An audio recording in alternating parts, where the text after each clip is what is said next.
చూసే పేరెంట్స్ కి ఫస్ట్ నేను అడిగే క్వశ్చన్ మాత్రం, అలాగే టీన్స్ ఎవరు చూసినా కూడా ఫస్ట్ చూసే వ్యూవర్స్ కి 12 సంవత్సరాల నుంచి వృత్తిలో ఉన్నాను. నా సైకాలజీ తర్వాత చాలా సెషన్స్ ఇవన్నీ చేసుకుంటూ వచ్చాను. నా జీవితంలో నేను నేర్చుకున్న విషయాలు ఎంత భయంకరంగా ఉన్నాయంటే నేను చెప్తాను. ఫస్ట్ కరోనా తర్వాత నేను అబ్జర్వ్ చేసింది, ఇన్ని రోజులు ఏసీ రూమ్ లో కూర్చొని హైదరాబాద్ లో కూర్చొని మొత్తం అంత సమాజం బాగుందని చెప్పి ఒక సైకాలజీ నేను అనుకుంటున్నాను. ఈ ఒక్క డైలాగ్ ఏకీవిస్తే పేరెంట్స్ కూడా చెప్పండి. అమ్మా నాన్న బ్రతికుండంగానే నరకం చూపిస్తున్న పిల్లల్ని చూస్తూ ఏడుస్తున్న తల్లిదండ్రులు నేను కలిశాను. బ్రతికుండంగానే నరకం చూపిస్తున్నా. కొంతమంది పేరెంట్స్ అయితే ఇలాంటి వాడిన నేను కనింది అని ఒక తల్లి అనుకునే స్థాయికి వచ్చారంటే ఎంత బాధపడితే తల్లి ఆవేదన పడుతుంది. ఒకసారి ఆలోచించారు. ఏమైందని తెలియదు, సడన్ గా వాళ్ళు ఎలా అంటే వాళ్ళలో వచ్చే చేంజెస్ వల్ల 6 వెరైటీస్ ఆఫ్ టీన్స్ చెప్తారు. దాంట్లో మోస్ట్ డేంజరస్ కేటగిరీ ఏదైనా ఉంటే 6వ కేటగిరీ. ఫస్ట్ కేటగిరీ, మీ ఇంట్లో కొంతమంది పిల్లలు ఉంటారు. ఎప్పుడైనా చూడండి, యువతలు కూడా ఒకసారి వచ్చేసి ఉదయాన్నే నిద్ర లేచినప్పుడు మాత్రం నాన్న బాగున్నావా, ఏంటి సంగతులు, అంత బాగుంది, అమ్మా నాకు కాఫీ పెట్టివా అని చెప్పి మధ్యాహ్నం వచ్చేసరికి ఫ్రస్ట్రేషన్ కి డాడీ లాగా ఒకసారిగా అమ్మా ఎన్నిసార్లు చెప్పాలి కొంచెండి.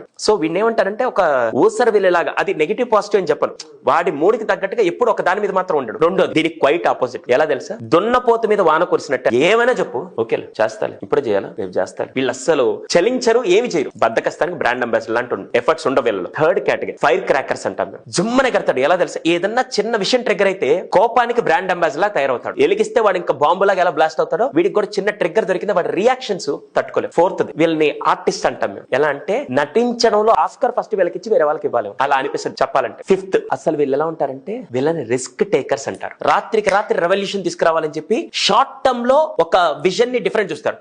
అది సక్సెస్ అవుతారా లేదా సెకండరీ. వీళ్ళకి ఎలా ఉంటుంది తెలుసా, రిస్క్ తీసుకోవడం చాలా అలవాటు. ఇది 5 కేటగిరీస్. వీళ్ళ వల్ల పెద్దగా తల్లిదండ్రులు బాధపడి కుంగిపోయి కుసించిపోయే పెద్ద విషయం ఉండదు. 6వ కేటగిరీ చెప్పాను కదా, రాడ్ తేలిపోయే కేటగిరీ. వీళ్ళు ఏమంటారు తెలుసా, డేంజరస్. బరువు 100 కేజీలు అయితే దీని వెయిట్ వచ్చి 300 కేజీలు ఉంటుంది. ఎలా ఉంటుంది తెలుసా, వచ్చి చెప్తే ఇప్పుడేం చేయకపోతే ఏం చేస్తావా అని తండ్రిని ఎదిరించి తల్లే అయితే ఏంటి వాళ్ళు నన్ను కన్నారు అయితే చేయరా, ఎవరి కోసం చేస్తారు ఇదంతా, నన్ను పెంచాలంటే నన్ను మంచి చదివించు, ఎవరికి నష్టం ఇదంతా, ఎవరి కోసం చేస్తారు, నా కోసం వాళ్ళ కోసం అని ప్రేమని కూడా క్యాల్కులేట్ చేస్తూ వీడి ఈగోతో వీడి మైండ్ తో వాళ్ళని అసలు లెక్క కూడా పెట్టకుండా బతికేవాడు వీడి. టీచరా అయితే ఏంటి గొప్ప, నాకు రెస్పెక్ట్ ఇస్తే నేను ఇస్తా, ఆయన వస్తే నేను లేలా, ఎవడు చెప్పాడు, సొసైటీ ఎవరికి లాభం అని చెప్పి అని ఎంత రాడ్ తెలిపోయి ఉంటారంటే, ఇలాంటి వాళ్ళు ఒక తండ్రి పరువును తీసుకొని వచ్చి రోడ్డు మీద పెట్టే విధంగా, తల్లి ప్రేమను తీసుకొచ్చి తగలెట్టే విధంగా, ఒక టీచర్ గౌరవాన్ని ఎందుకురా ఇలాంటి వాడితో ఉన్నానని చెప్పి ఒక టీచర్ బాధపడే విధంగా, సొసైటీని అసలు ఇలాంటి వాళ్ళ కోసం ఈ సొసైటీ ఇలా ఉందని చెప్పే విధంగా ఎంత నరకం చూపిస్తారు, అంత నరకం చూపిస్తారు. ఎందుకురా ఇలాంటి పిల్లల్ని కన్నానని చెప్పి ఆ తల్లిదండ్రులు క్షణ క్షణం